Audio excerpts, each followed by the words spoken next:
மாலாமணியன் அழகாக ஒன்று சொல்லுவாங்க. இந்த படம் வந்து ஒரு ப்ராஜெக்ட் இல்லை ரேவதி. இது வந்து ஒரு ப்ராப்பர்ட்டி மாதிரி, நம்மளோட ஆர்ட் ப்ராப்பர்ட்டி, ஆர்ட் ஒர்க்கு அப்படிமா. எந்த நேரத்துலையும் அவங்களால அதை வந்து விலை பேச முடியும், அதோடு அவங்க நிற்க முடியும். அதாவது நான் வந்து மிகையாக சொல்லலை, அப்படியான ஒரு தயாரிப்பாளர்.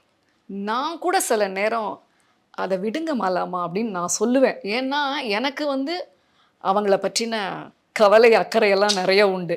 ஒரு தனி பெண் இல்லையா, தனியாக அவங்க எல்லாம் வாழ்கிறாங்க. அது பற்றி அவங்க எங்கேயுமே எதுவுமே மனக்குறையெல்லாம் இல்லை. அப்படி ஒரு முழுமையான ஒரு பெண்ணை நீங்கள் நான் என் வாழ்க்கையில் பார்க்குறேன் அப்படின்னு நான் நம்புகிறேன். இவ்வளோ புகழுக்கு, இவ்வளோ ஆற்றலுக்கு, இவ்வளோ நற்சிந்தனைக்குரிய பெண் அவங்க. அவங்க வந்து சொல்லுவாங்க, இந்த சிறகு படம் வந்து எனக்கு பெரிய ஆர்ட் ப்ராப்பர்ட்டி. நான் வந்து எப்போதுமே யங் டேலண்ட்ஸை வச்சு என்ன செய்ய முடியும்னு என்னோட மூளையில் யோசிச்சுட்டே இருக்கேன் நான். அதனால அவங்க கைவிடவே மாட்டாங்க அதை. எனக்கு பல நேரம் ரொம்ப மிரட்சியாக இருக்கும், திகைப்பாக இருக்கும்.